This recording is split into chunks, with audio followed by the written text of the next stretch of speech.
All right, and as I said before, we're going to cap off the show with a review of the new film Judas and the Black Messiah. And the film follows an FBI informant, or the FBI informant named William O'Neill, as he infiltrates the Illinois chapter of the Black Panther Party in order to neutralize the chapter's chairman, Fred Hampton. Film stars Lakeith Stanfield as O'Neill, Jesse Plemons as FBI agent Roy Mitchell, Dominique Fishback as Deborah Johnson, and the one and only Daniel Kaluuya as Fred Hampton. Yes. So, Darius, what'd you think? So this was actually one of my most anticipated films as well, because part of me is like, I forgot about it, but then once I saw the trailer again, I was like, yes, I want to see this. Yep. And so, after watching it, I was just blown away at Shaka King's directorial yet again. Like, he really encapsulated really the emotional impact back then when it came to racial prejudice and oppression in the United States. And so seeing in some of the performance, like Daniel Kaluuya, I just want to talk about him real quick. Yes. I loved him in Get Out. I think he's a great actor. I wish he had more in Black Panther. This truly showed more of his range and what he can bring to the table. And it reminded me to a certain extent, his performance actually reminded me of John David Washington in Malcolm and Marie, just range-wise and how much and how encapsulating he can be as a prolific figure, as someone that people looked up to and people wanted to help out and people wanted to come together. And here's another thing I liked about this film. Not only did he bring a bit of his African-American community together, hopefully, to better change, but he also reached out to the Caucasian community and the Confederates and that sort of, and it just, which I was shocked to see that in the movie too. I was shocked to see, because if you know history, you know why. That's like, why would you do that? But I was seeing it more as he's trying to bring together people of oppression that have been oppressed, just in general, Black, white, Hispanic. Like, he was bringing all of them together. And when I saw that moment, I was like, this is important. This is great. And I love this because it's like he's showing unity amongst everyone, and it's not confined to just one race or maybe having a mentality of being one race is better than the other. He's like, nah, you've been oppressed, let's get together, that sort of thing. And so this movie overall, I absolutely loved it. There was times I did feel that it was rushed a bit, mainly because they did time skips, and that threw me off a bit, because I was like, I wish I had more time with these characters, or to grow a bit more, to connect with them a bit more, from just a character progression and character arc point of view. You see, that's interesting, because I kind of felt the opposite. I felt like there were times where the movie actually dragged the hair.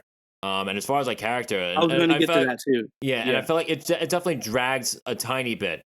And I was wondering, like, okay, does this feel like a little unfocused at certain points? Because I feel like it goes off onto certain tangents with certain characters. But I'm like, you know what? This is still them developing the characters. And I think as a result of that, like, they embodied the characters, or they fully developed the characters much better than they would have if they had just rushed through everything, of course.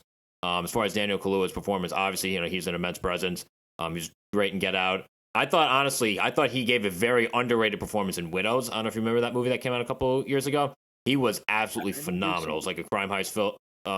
It was like a heist film with like this giant cast, and he stood out in that giant cast. He was absolutely amazing. And this film is no different too. Like I said, from the first time that he spoke, like first line of dialogue that he delivered, I'm like, okay, he's going to be a big deal. He's going to be a big deal in this movie. He's going to knock it out of the park, and that's exactly what he did. One of the other things that I love from a character perspective, or really from a character placement perspective, was the FBI informant, Bill O'Neill, played by Lakeith Stanfield. He was number one. He gave a great performance too. He was very, very good.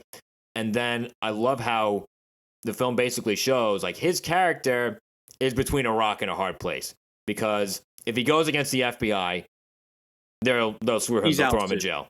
They'll throw him in jail. And if the Black Panthers find out about him, they'll kill him, because there's that one scene, or like that one reference to the Panthers doing something to a guy that they found out was an informant too, and like the means that they went to take care of that guy. So there's there are a lot of extreme consequences on both sides, which is very interesting. And I loved watching that inner conflict, or really that inner strain unfold. And I think Lakeith Stanfield like really did a great job with that.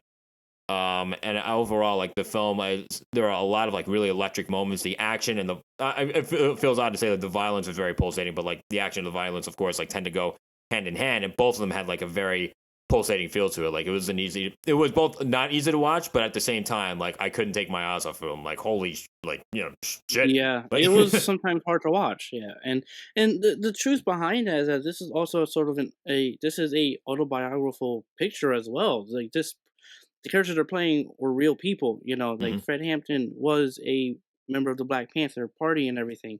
Amongst those lines, he was betrayed, and etc. And so, just seeing not just the dynamic between the main two characters, but also there's a moment in the film that and I don't want to spoil it because it's a pretty hefty moment that I was just like, I really felt unnerved. I felt so impacted, mainly because of how they shot it, and it was just so disheartening. And especially what comes next after that just kind of showed just how much anger has built up within a bunch of these communities, and just being like, the idea of being oppressed should not be a glorified thing. And I think when it comes to and I think adaptations in general, when we adapt history, when we adapt characters in history, we need to be honest and able to show all sides of it. Unhinged, unchained, essentially. you know um absolutely, and yeah. so it's these type of films I think we definitely need more of, because films have played such a important moment in our history, and it's even going forward, because it's like people watch movies, people watch series. We're always into that. So seeing more movies like this, more autobiographicals like this, like Harriet, coming out more often, and even sprinkling in a bit of hope of what's possible going forward, I absolutely love. And I think Judas and the Black Messiah showed the some disgusting aspects of it, but also shows some of the hope of unity that we can all have as America and as a people. Because last thing we need is another. I mean, Another history reason goes to show, you know. another So reason to go at each other's throats, basically. But exactly, and we're already in a pandemic. We don't need more division yeah, as it is, you know. yeah. Just like we're getting an assembly line of a division at this point, and who knows what it's going to end or how it's going to end. But here we are. We still stand. Exactly. But So to wrap up my thoughts on the movie, Mhm. I thought it was brilliant. I absolutely loved it. Some of the pacing did feel off, because to me it felt like they were jumping through time, and I was like, okay, that was a bit too quick for me or whatever. But everything else, cinematography, uh, I do want to touch on cinematography as well. yeah, There's certain shots and certain scenes I cannot see, and I know why, but I just, for some reason, I couldn't really see it entirely, and it felt very off-putting. And I was just like, wow, you went for this long in the dark. I couldn't really get a sense of what you were trying to do. So I will just say that, sort of cinematography wise, that there are definitely some scenes that are maybe a bit too dark for me to see. Mhm. Um, because, like, again, just how they lit it and everything, I was like, I can't really make out what's happening. But I understood why they went with that stylistic choice. But overall, I love the movie. I thought it yeah. was great. Daniel Kaluuya definitely was stellar. Lakeith, stellar. Everything about it was really polarizing and stellar. And I think people should really see this, for sure. I think so too. But like touching on what you were saying as far as like the cinematography, honestly, I'd have a problem with the cinematography at all. And like I know the things that you're talking about when it comes to like certain Yeah. things being too dark, but like Only some, not all. I know what they were going for in those certain scenes. Exactly. Understood enough. I saw enough that like when things went back into the darkness, I'm like, okay, I still have an idea of what's going on, and the effect that they're going for, in my opinion, worked. The only Yes. thing I had a problem with on the technical front was that like there were a decent amount of times where it was hard to understand what they were saying to each other. Like I just like couldn't catch like certain That things, too. certain pieces of dialogue. But yeah, nothing. Again, nothing terrible or anything like that on the technical front Yeah, at all. not Just terrible. like certain inconveniences here and there with being understand the dialogue. But overall, I thought this was a very well done film. Electric to say the least. Performances across the board were terrific, especially Daniel Kaluuya. They're already saying Oscar nomination for him. I guess, yeah. Yeah, it would be very well deserved. Definitely worth the. The movie's about 2 hours and 5 minutes long. If it was like maybe like a tiny bit shorter, maybe just went like a tiny bit quicker, like maybe it was like 5 or 10 minutes shorter, I think the timing or pacing, everything like that would have been absolutely perfect. But yeah, definitely well worth the time. That it was worth what I spent to watch this 20 film. years later, and that actor's still playing a dick character. Yeah. Wait, which actor? The FBI. Him. Oh, the Martin Sheen who played J. Edgar Hoover. Oh, he was really good too. He was good. He's still playing. He was really good too.